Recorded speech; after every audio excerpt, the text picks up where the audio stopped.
오늘은 4월 10일 주일 겸손의 왕 예수님 제목으로 우리 하나님 말씀을 보고자 합니다. 본디오 빌라도가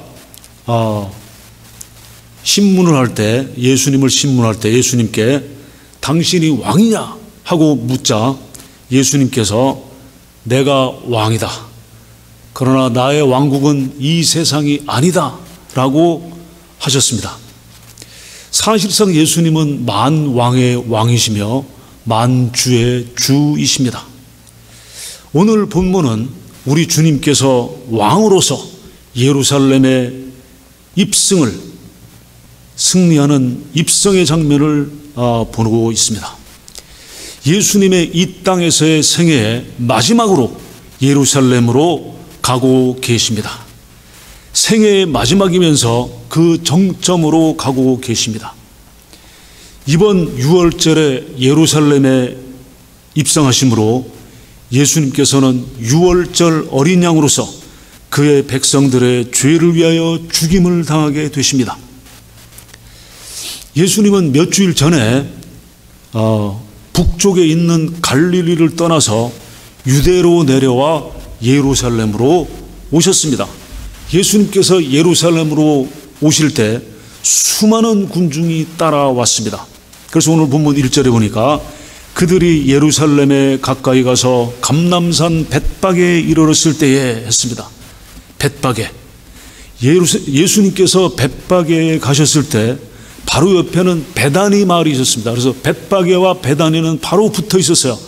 베다니는 어디입니까? 바로 예수님께서 얼마 전에 죽은 나사로를 살리신 그곳이 베다니입니다.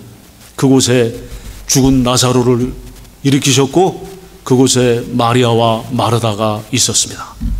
이때가 토요일이었습니다. 이때가 토요일이었고 6월절 6일 전, 즉 십자가에서 죽으시기 6일 전이 바로 이날입니다.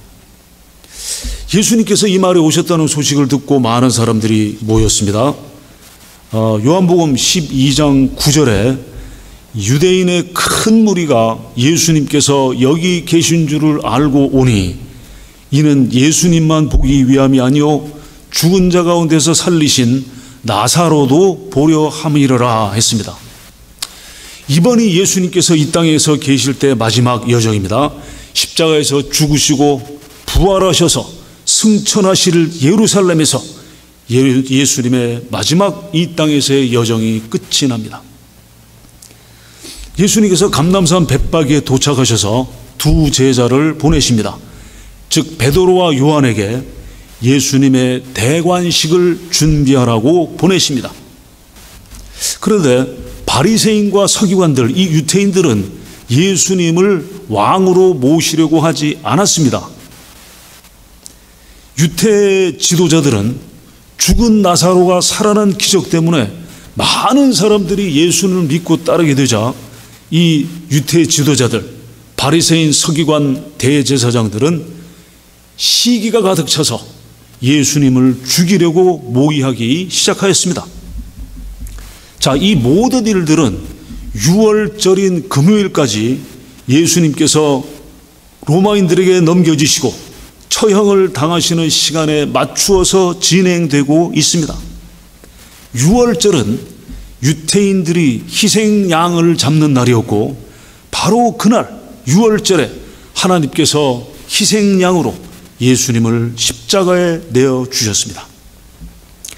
본문 2절에 이르시되 너희는 맞은편 마을로 가라.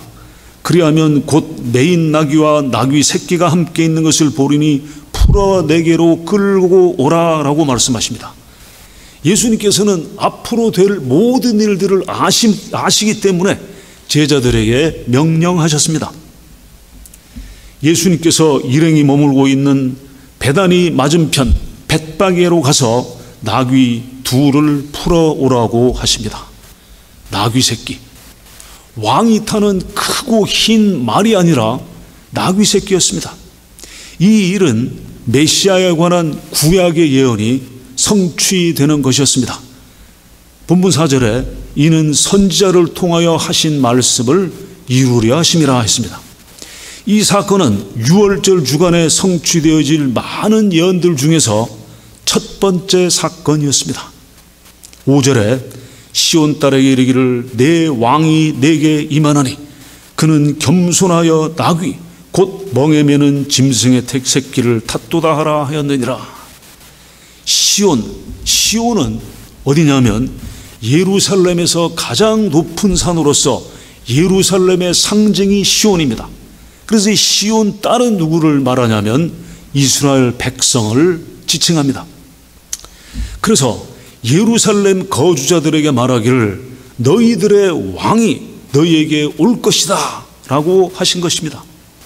이것은 스가랴의 예언을 이루시는 것이었습니다. 스가랴 9장 9절에 시온에 따라 크게 기뻐할지어다 예루살렘에 따라 즐거이 부를지어다 보라 내 왕이 내게 임하시나니 그는 공의로우시며 구원을 베푸시며 겸손하여서 나귀를 타시나니 나귀의 작은 것 곧 나귀 새끼니라 하는 말씀이 이루어진 것입니다.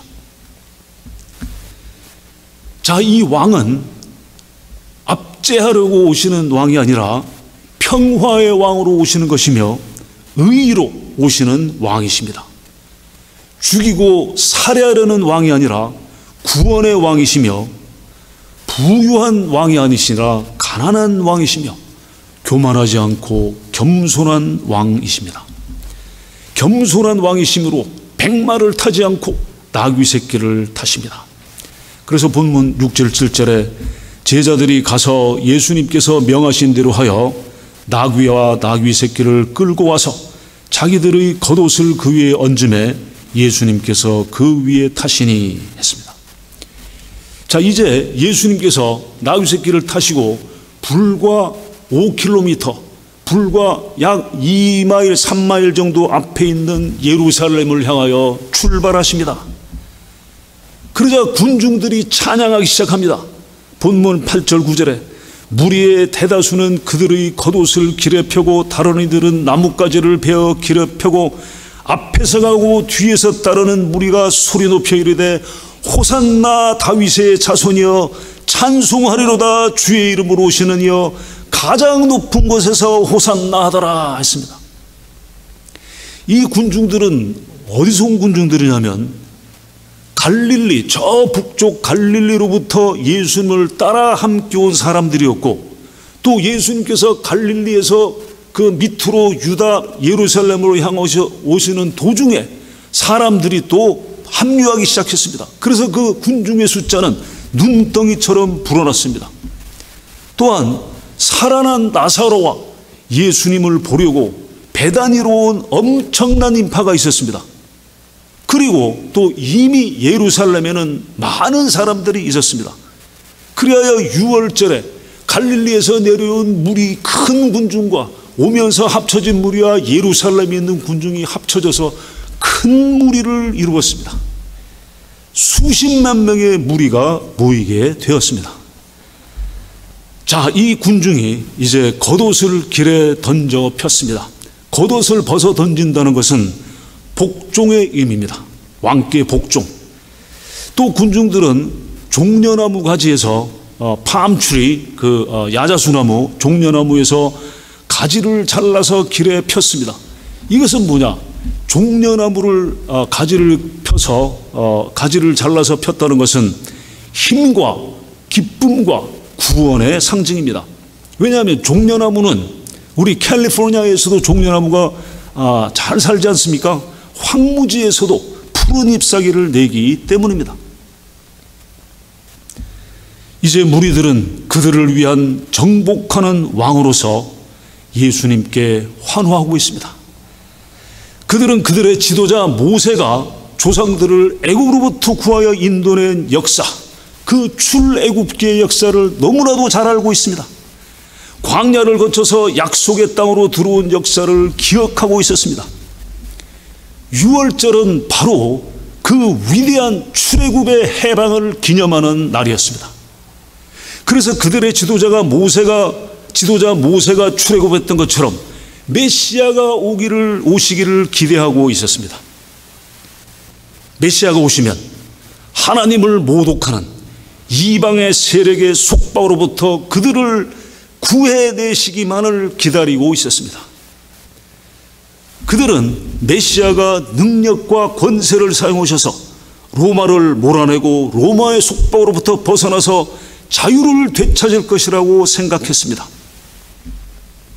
예수님께서도 자신이 모세보다 큰 자라고 하시며 친히 죽은 자를 살리심으로 그것을 보이셨습니다. 그래서 사람들은 이 소망과 기대로 가득 차 있었습니다. 이분이 바로 그 메시아라면 곧 우리는 로마의 압제로부터 해방되리라. 그런데 왕이 오시는 대관식은 매우 이상한 광경이었습니다. 나귀 새끼를 타고 가시는 예수님 앞에 더러운 겉옷이 던져 펴지고 부러진 종려나무 가지가 길에 펴졌습니다. 로마뿐만 아니라 이스라엘에도 이러한 왕의 대관식은 결코 없었습니다. 이런 대관식은 없었어요. 이 왕의 수행원들은 누구냐? 냄새나는 어부들이었습니다. 그리고 가난한 일반 서민들이었습니다. 그런데 이 와중에 놀라운 일이 일어났습니다. 본문 9절에 앞에서 가고 뒤에서 따르는 무리가 소리 높여 이르되 호산나 다윗의 자손이여 찬송하리로다 주의 이름으로 오시는 이여 가장 높은 곳에서 호산나더라. 호산나. 호산나의 의미는 save now, 지금 구원하소서, 지금 우리를 구원하소서의 의미입니다. 그들은 예수님을 다윗의 자손 즉 왕이시며 구세주로서 알고 있었습니다. 그래서 그들은 다윗 왕의 자손으로서 예수님을 환호했습니다. 모든 유대인들은 어린아이 때부터 시편 113편부터 118편을 암송합니다. 너무나 잘 알고 있어요. 왜냐하면 이 시편 113편부터 118절은 위대한 할렐이라고 해서 6월절에 부르는 승리의 찬양시이기 때문입니다. 그 중에 한 구절 시편 118편 26절에 여호와의 이름으로 오는 자가 복이 있으며 우리가 여호와의 집에서 너희를 축복하였도다. 그들은 여호와의 이름을 찬양하며 다윗의 자손이 그들을 로마와 다른 모든 적들의 지배와 압제로부터 구원해 주시기를 구하고 있었습니다. 이 시는 메시아에 관한 내용입니다. 22절 23절에 건축자가 버린 돌이 진모퉁이의 머릿돌이 되었나니 이는 여호와께서 행하신 것이요 우리 눈에 기이한 바로다. 이 돌은 예수 그리스도에 관한 것입니다. 이들이 가장 높은 곳에서 호산나 한 것은 지극히 높은 곳에서 하나님의 능력으로 구원하소서 하는 외침이었습니다. 예루살렘은 큰 소동에 빠졌습니다. 그래서 본문 10절에 보니까 예수님께서 예루살렘에 들어가시니 온 성이 소동하여 이르되 이는 누구냐 하거늘 온 성이 소동해서 소동에 빠지니까 이 사람이 도대체 누구냐 하고 묻고 있습니다. 큰 군중이 호산나 호산나 하는데 누구에 대해서 외치는 줄을 또 모르고 있었습니다. 그래서 11절에 무리가 이르되 갈릴리 나사렛에서 나온 선지자 예수님이라 하니라. 이 군중들뿐만 아니라 제자들도 예수님께서 예루살렘으로 입성하는 이 사건에 대해서 이해하지 못하고 있었습니다. 이때까지만 해도 제자들도 군중들과 마찬가지로 예수님께서 적들을 몰아내시고 하나님께서 이스라엘에게 하신 모든 약속을 이루실 줄만 알았습니다. 그런데 되어가는 일은 전혀 그렇게 보이지 않았습니다. 제자들은 나중에 가서야 예수님의 예루살렘 입성 사건을 이해하게 됩니다. 요한복음 12장 16절에 제자들은 처음에 이 일을 깨닫지 못하였다가 예수님께서 영광을 얻으신 후에야 이것이 예수님께 대하여 기록된 것임과 사람들이 예수님께 이같이 한 것임이 생각났더라 하였습니다. 예수님께서 영광을 얻으신 후는 언제인가 하면 십자가에서 죽으시고 부활하시고 40일이 지나서 승천하신 후입니다. 예수님께서 영광을 얻으시고 나서야 성령님을 보내셨기 때문입니다. 예수님께서 다락방에서 제자들에게 말씀하셨습니다. 요한복음 16장 13절에 그러나 진리의 성령님이 오시면 그가 너희를 모든 진리 가운데로 인도하시리니 그가 스스로 말하지 않고 오직 들은 것을 말하며 장래일을 너희에게 알리시리라 하였습니다. 한편 유대 지도자들은 화가 나고 격분하였습니다. 온 세상이 예수님을 지지하고 있는 것처럼 보였기 때문입니다. 군중들이 예수님을 칭송하는 상황에서 어떻게 그들은 예수님을 죽음으로 몰고 갈 수 있었을까요? 그 다음날 예수님께서는 전쟁을 하러 가셨습니다. 로마와 전쟁하러 가신 것이 아니라 유대교를 공격하시러 성전으로 가셨습니다. 예수님께서 성전에 들어가셔서 성전 안에서 매매하는 모든 사람들을 내쫓으시며 돈 바꾸는 사람들의 상과 비둘기 파는 사람들의 의자를 둘러엎으시고 그들에게 말씀하시기를 너희가 하나님의 집을 강도의 소굴로 만든다고 하셨습니다. 이렇게 예수님께서 예루살렘의 종교 체계와 종교 지도자들을 공격하시자 그들은 예수님을 죽여야 한다고 확신하였을 것입니다. 예수님에 대한 거짓 증언들과 모든 면에서 불법으로 행하여진 재판이 한밤중까지 계속되었고 결국에는 예수님에 대하여 사형 선고를 내렸습니다. 그리고 6월절인 금요일 아침에 사형이 집행되었습니다. 이 모든 일은 하나님께서 미리 정하신 계획에 따라 일어났습니다. 예수님께서 6월절 어린 양으로서 자기 백성의 죄를 위하여 죽으셨습니다. 세상에는 항상 자신들이 원하는 대로 예수님께서 해 주시기를 바라는 사람들이 있습니다. 예수님께서 이 땅에 오신 것은 사람들이 육신적으로 추구하는 바를 위한 것이 아닙니다. 예수님께서는 빛으로 오셔서 모든 죄가 빛 가운데 드러나게 하시고 죄로 말미암아 하나님의 심판이 임하게 된다는 진리를 나타내십니다. 그리고 예수님께서는 죄와 심판으로부터 우리를 구하시고 구원을 주시려고 오셨습니다. 자, 다시 예루살렘의 군중으로 돌아가 봅시다. 종려주일에 예수님께서 예루살렘으로 입성하실 때 수십만의 군중들은 예수님께서 행하신 모든 기적을 보았기 때문에 예수님을 찬양하며 호산나를 외쳤습니다. 같은 군중이 불과 며칠이 지난 금요일에 그들은 예수님을 십자가에 못 박아야 한다고 소리를 질렀습니다. 왜 군중들의 태도가 며칠 사이에 돌변하였을까요? 그것은 예수님께서 자신들이 원하는 계획대로 하지 않으셨기 때문입니다. 자신들이 세운 계획은 자신들을 억압하는 로마 제국을 예수님께서 파멸시키시고 이스라엘을 해방시키는 것이었습니다. 그런데 자신들이 원하는 대로 하지 않으시고 예루살렘 성전으로 들어가셔서 둘러보시며 유대 종교와 종교인들을 공격하셨습니다.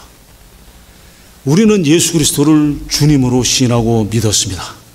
그러므로 우리의 주인 되시는 주님의 뜻을 알고 그 뜻이 이루어지기를 소원해야 합니다. 주님이신 예수님께 내가 세운 계획과 내가 원하는 바대로 해 주시기를 바란다면 우리는 예루살렘의 군중들과 다를 바 없습니다. 겸손의 왕으로 이 땅에 오신 우리 주 예수 그리스도의 참된 제자가 되어 그분이 계획하신 선하신 그 뜻을 따라 우리 삶을 드립시다. 기도하겠습니다. 하나님 아버지, 우리 주 예수 그리스도께서 겸손의 왕으로 이 땅에 오셔서 나귀 새끼를 타고 예루살렘에 입성하신 것을 보았습니다. 그러나 예수님께서 이 땅에 오신 것은 죄와 사망에서 저희를 구원하려고 오셨고 또한 저희를 영원한 천국에 들어가는 구원을 위해서 오셨음을 압니다. 저희들이 이 겸손의 왕으로 오신 예수님께 저희들의 삶을 드려 참된 제자가 되게 하여 주시옵소서. 우리 주 예수 그리스도 이름으로 기도하옵나이다. 아멘.